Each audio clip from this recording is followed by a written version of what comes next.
하나의 어떤 지연의 이야기를 하겠죠. 멕시코에 어떤 분이 여행을 갔는데 그 마을에는 이렇게 한쪽에서는 이제 온천수인가 봐요. 따뜻한 물이 뜨거운 물이 막 솟아오르고 한쪽에는 찬물이 이제 흘러가는 거예요. 그죠?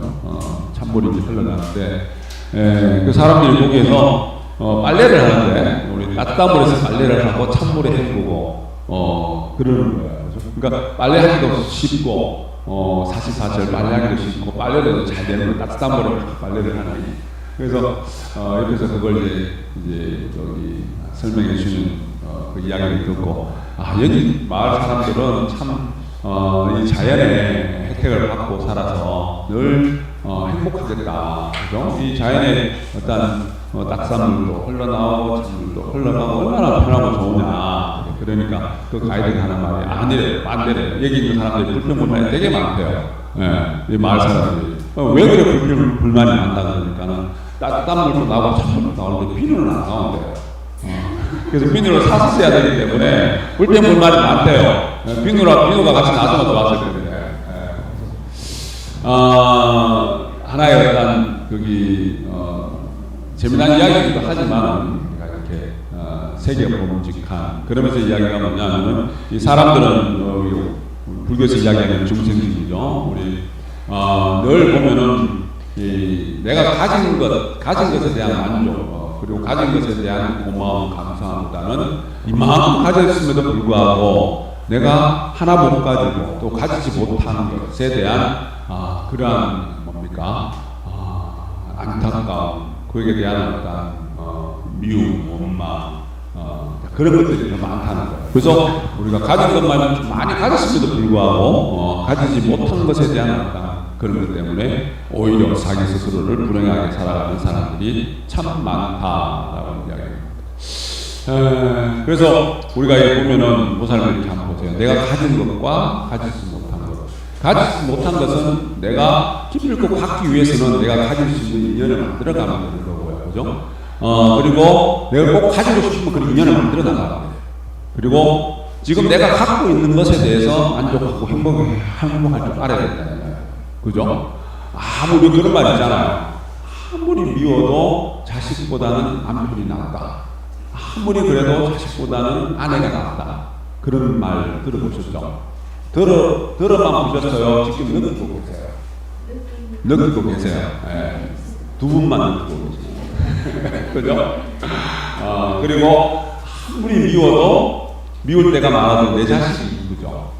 그죠? 그러니까 미운 짓을 할 때 밉지만은 내 자식이 이쁘잖아요. 그죠? 내 자식 때문에 내가 행복한 거예요. 그죠? 근데 우리가 사랑의 반대가 미움이라면서요. 미움이 아니라면서요. 그러니까 사랑하기 때문에 미워하는 거예요. 사랑의 반대가 뭐라 그러더라? 무관심. 그러니까 내가 사랑하니까 미워하죠. 이런 말씀을 하는데, 그래도 기왕이면은요, 그 미울 때가 있어서, 내가 그래도 저 인간 있는 게 낫다. 그래도 저 사람이 있는 게 낫다. 그 마음으로요, 그 마음으로 우리가 있는 것에 대한 고마움, 감사를 가지고 있어야 됩니다. 제가 이야기를 여기서는 안 했는데, 가끔 이야기를 해요.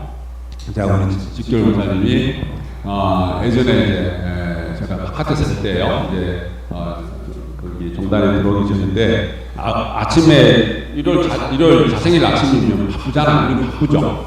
자생일 아침이 되게 바빠요. 그죠? 일어나서 대충 챙겨 먹고 심당을 가야 되니까.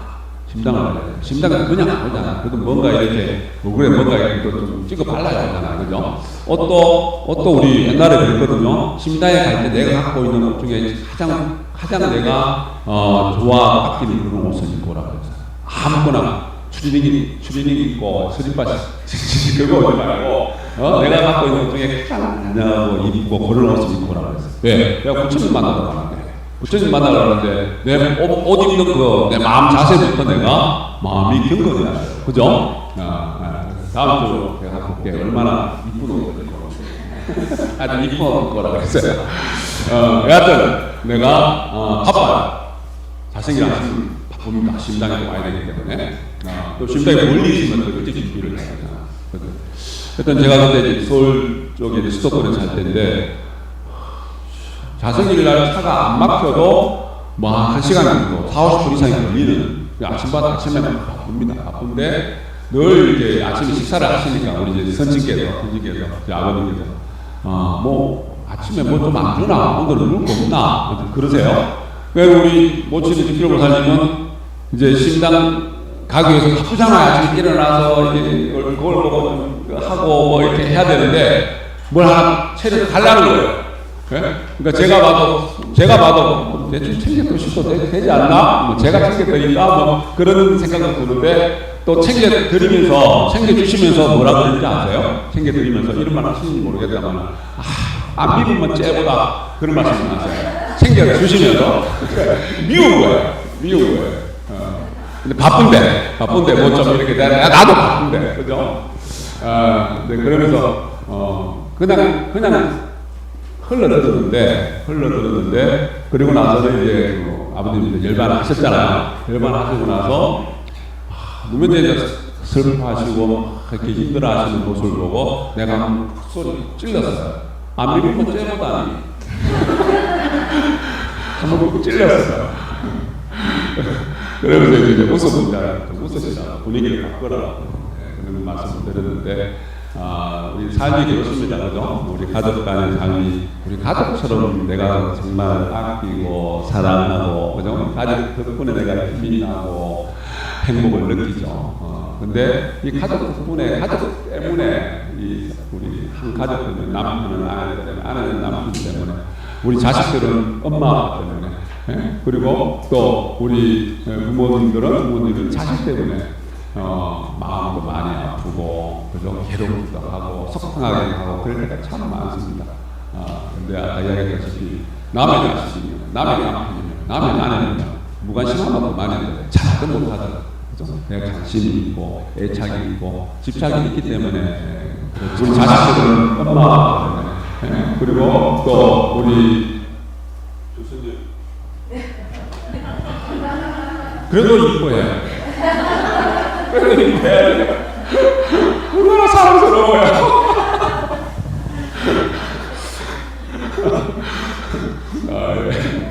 자, 그러려면 우리가 마음이 닫혀 있으면 마음이 열려 있어요. 신당을 우리 학교에 우리 미국대학 학교에 교중 합창단을 만들어서 이제 어렵게 꾸려가고 있는데 나중에 이제 합창대회도 나가고 할 거예요. 한번 연습을 이제 한 번씩 하는데 거기 지도해주시는 분이 그날 어떤 말씀을 하냐면은 몸도 아끼래요. 소리가 나면 아끼잖아요. 그죠? 소리가 나면 아끼잖아요. 몸도 아끼기 때문에 아끼는 제 소리가 아름다운 제 소리가 나기 위해서는 악기가 활짝 열려야 돼요. 악기가 닫혀있으면 안 돼요. 활짝 열려야 돼요. 그 이야기가 뭐냐면은 노래를 부르고 할 때 합창을 할 때 눈도 크게 뜨고 입도 크게 들려야 돼요. 입도 크게 들려요. 그래서 저보고 이제 그때 그날 하는데 내가 바라던 전형적인 모습이 나라. 일어나서 뒷사람을 보이게 하라. 창피하게. 부끄럽잖아. 그래도 했어요. 그러니까 제가 그 전에 제가 대구 병원에 있을 때 우리 스승님들이 합창회를 한 적이 있어요. 그때 어떻게 혼나가면서 배웠어요. 못하더라도 표정만이라도 눈이 지어라. 못하더라도 눈 크게 뜨고 광대 올리고 저는 뭐 이게 꽁이 열려야 돼. 이마가 열려야 돼. 그리고 막 입도 크게 벌리고 이제 그렇게 하도 배운 게 있어서 제가 잘 못하더라도 행동을 모션을 그렇게 해요. 그러니까 잘한다. 그러면서 칠때도 시키면 고음은 잘 안 되잖아. 그죠? 그럼 이상하다. 그러면 고음이 잘 올라가야 되는데 고음은 잘 올라가진 않는데 여하튼 얼굴 모습은 딱 좋대요. 눈도 크게 뜨고 막 입도 크게 벌리고 그러면서 그때 제가 느낀 게 뭐냐면은 모든 악기가 활짝 열려야 아름다운 원래 갖고 있는 제 소리를 낸다. 몸도 악기다. 그래서 큰 소리가 나고 제대로 된 아름다운 소리가 나기 위해서는 이 몸도 활짝 열려야 된다.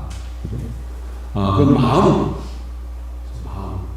마음도 우리가 닫혀있지 말고 활짝 열려야 된다. 살짝 우리 지금 방금 성품을 밝힌다? 성품을 삼빌행을 통해서 성품이 열려야 표현이 있습니다. 우리 시제님 말씀. 삼빌행을 통해서 내가 내가 염성을 직업 염성을 하고 특히 마음이 닫혀 있을 때, 뭔가 답답할 때, 뭔가 뜻대로 잘 안 될 때, 그죠? 내가 삼빌행을 통해서 삼빌행을 하게 되면은 성품이 열립니다. 그러니까 결국은 그래서 정이 밝아지게 되고, 정이 좋게 된다. 그죠? 결국은 우리가 마음을 밝힌다는 이야기는 마음 그릇 키우는, 열린다는 이야기는 키운다는 이야기잖아. 그죠? 키운다는 이야기입니다. 그래서 내가 그렇게 내 마음 그릇이 크고 내 마음이 닫혀있는 마음이 열릴 때, 내 마음에서 본래 갖고 있는 그 제대로 된 아름다운 소리가 난다. 닫혀있는 마음에서는 탁하고 원망스럽고 거친 말이 나올 수밖에 없는데, 활짝 열려있는 마음 속에서는 원래 본심이 갖고 있는, 시민이 갖고 있는 밝은 그 마음으로 인해서 아름다운 책소리를 낼 수 있어요. 그래서 우리 지난주인가 우리 닭이 불가마 속에서 그릇이 구워질 때 그 1800도나 되는 온도 속에서 활짝 열려있는 흙으로 빚어진 그 닭이가, 그 그릇이 거기에서 제대로 된 숨쉬는 그릇이 된다. 흙이 생명을 가질 수 있는, 부활에 어떤 그러한 그릇이 되기 위해서는 열려 있어야 된다. 그런 표현을 썼습니다. 그러니까 우리 삶의 과정 속에서도 1800도나 되는 그러한 불덩이 같은 그러한 고통, 아니면 차디찬, 영하 몇십 도 같은 차디찬 그러한 삶의 순간들이 분명히 있습니다. 인간 세상의 삶을 살아가는 그 순간, 어떤 순간임에도 불구하고 내 마음이 활짝 열려있을 때 내가 그래서 본래 갖고 있는, 시민이 갖고 있는, 본심이 갖고 있는 그 제 소리를 제대로 낼 때 내 삶은 그렇게 해서 운명이 개선이 되고, 삶을 내가 원하는 방향으로 끌어갈 수 있다. 그런 인연을 만들어나가. 이번에 이제 한 강동 때 여기 만 65세가 되셔가지고 이제 그 교화 연장을 하십니다만은 퇴임하시는 스승님이 이제 불사 집전을 하셨어요. 그래서 법문을 하시는데 그분 말씀이 제일 처음에 젊을 때 교환 나갔을 때요. 처음에 첫 교환을 나갔는데 집나가 가요마다 나갔는데 며칠 있다가 이제 어떤 보살님 전화가 왔는데, 정상님 우리 선생님하고 우리 집에 좀 방문 좀 해달라고, 급하게 방문 좀 해달라고. 그래서 막 첫 방문을 그렇게 갔나봐요. 방문을 갔는데 가서 보니 각자님하고 아내가 보살님이 부부싸움 하셨는데 상황이 심상치 않대요. 네? 각자님이 여기 앉아있고 보살님이 쫙 앉아있는데 각자님 손에 칼이 들어요. 보살님이 쫙 들어있고, 그거 딱 들어가니 상황이 심상치 않아서. 그래서 이제 그분들은 나중에 올라가 자주 그런 모습으로 싸우고 그러는데 놀랐을 거 아니에요. 그래서 딱 도착하니 보살님이 기가 살아가고 또 막 떠들어라는 거예요. 각자님한테. 그러니까 각자님도 화가 나서 달려들 거 아니에요. 보살님이 도망갈 거 아니에요. 그 뒤를, 각자님 뒤를 정사님이 따라가고, 정사님이 조수님이 따라가는 거예요. 뺑뺑 돌아가는 거예요. 그죠? 그래갖고 안정시키고, 그러면 또 안정시키면 또 마음을 축복하면 또 서로가 서로 한을 긋고, 그러는 와중에 또 몇 사람들이 집으로 들어오더라는 거예요. 보살님은 어느새 전화해요. 주변에 있는 친척들 다 부르는 거예요. 그 보살님은 그런 분이었나 봐요. 그죠? 주변에 있는 친척들 다 부르나 봐요. 그죠? 그러면서 친척들 또 오고 하네. 달래고 해가지고 진정시켜놓고 이제 그냥 갔대요. 와서는 그 다음에 선배 선생님한테 물었다는 거예요. 이런 일이 있었는데 우리 선배 선생님 같으면 어떻게 해야 합니까? 물었다는 거예요. 그죠? 물으니까 딱 다섯 글자로 이야기합니다. 용서해야지. 그래서 그때 뭔가 띵 하더래요. 방문을 갔는데 그냥 염송을 하지도 않고 염송을 하니까 그냥 싸움 말리다가만 온 거예요. 그래서 내가 스승으로서 가정 방문을 가고 우리가 염송을 하고 진리 인연이 될 수 있도록 그죠? 그렇게 한 염송하는 것이 어떻게 보면은 염송을 통해 가지고 부처님 진리가 들어갈 수 있도록 하는 것이 내 원래 의무였는데 일인데 가만히 보니까 이웃 사람 이웃집에 부부싸움 나고 말리러 간 것처럼 그렇게 말리고 왔다는 거예요. 자기가 내가 이 스승으로서 내가 아직도 부족하구나. 그런 걸 느꼈다 하면 이제 당신이 이제 이번에 퇴임하시는 분인데 첫 교화를 나가서 첫 남 방문에 이야기를 그렇게 하는 거예요. 그래서 그렇게 배워왔다. 그러면서 이야기가 다음에 또 연락을 하라는 거예요. 어떻게 해야 됩니까? 그래도 염송해야죠. 그러니까 염송회가 안 되면 어떡합니까? 그렇게 물었나 봐요. 염송회도 그러니까 처음에는 이제 염송에 대한 염송을 모든 것이 해결해서 될 수 있다는 그런 자신감이 있어야 되는데 이제 물은 걸 그러다 안 되면 어떡합니까? 그래도 염송해야지. 염송이 정답이라는 그죠? 방금 가서 염송하고 하면 뭔가 이렇게 정화가 되잖아요. 그러면 제가 또 그 순간에 생각난 게 뭐냐면은 제가 전해드린 이야기인데 부산 지역에 지금 부산 지역 교화의 대부분을 이제 그분이 일으키셨다 그러는데 원오제 정사님이라고 원오제 정사님이라고 있어요. 뭐 아시는 분도 있고 모르시는 분도 있겠지만은 그분이 이제 종점이 제자가 종점이 제자 시대에 제자가 돼서 부산에서 교화를 크게 일으키셨는데 그분이 이제 방문을 가잖아요. 그러면 이제 정스님 혼자 교화하셨던 분이에요. 처사보살 딱 데리고 이제 비서죠. 데리고 이제 방문을 가면은 그 당시에 부산 지역에 보면은 많은 사람들이 막 이게 모여 전쟁 이후에 모여 살 때고 시끄러울 때였나 봐요. 부산역이나 이 앞에는 사람들이 모여가고 그냥 싸움도 많이 하고 그죠? 근데 가다 보면 길거리에서 싸움하는 사람들이 자주 본단 말이에요. 자기들끼리 싸움하고 그러면은 그 조수님이 가다가 그 앞을 그냥 가다가 보살님한테 자리 까세요. 그 밑에 자리 하나 이렇게 깔아놓으면 거기 그냥 앉아서 염송을 하신대요. 싸움이 멈춰질 때까지. 그런데 그 사람들 생각을 해보세요. 그 조그만 여성분이 그죠? 여성분이 자기들 싸우고 있는데 갑자기 옆에 가서 톡 앉아서 염송을 하고 있다? 싸움이 계속 되겠습니까? 그죠? 하여튼 현실로 봐도 또 뭔가 그런 게 있지만은 그 염송함을 통해서 그런 분쟁이 해결이 되고 무사히 화합할 수 있도록 길을 가는 것조차도 그런 모습을 그러니까 법 시간에 법담 시간에 제가 선배서 쓰는 이야기 들은 적이 있습니다. 그래서 우리가 이 염송을 한다는 것은 뭐죠? 염송을 한다는 것은 그러한 이 삶의 과정 속에서 뭔가 풀어서 우리 해소가 되는 해결과 해소라는 게 있는데 요 한 말씀만 더 드릴게요.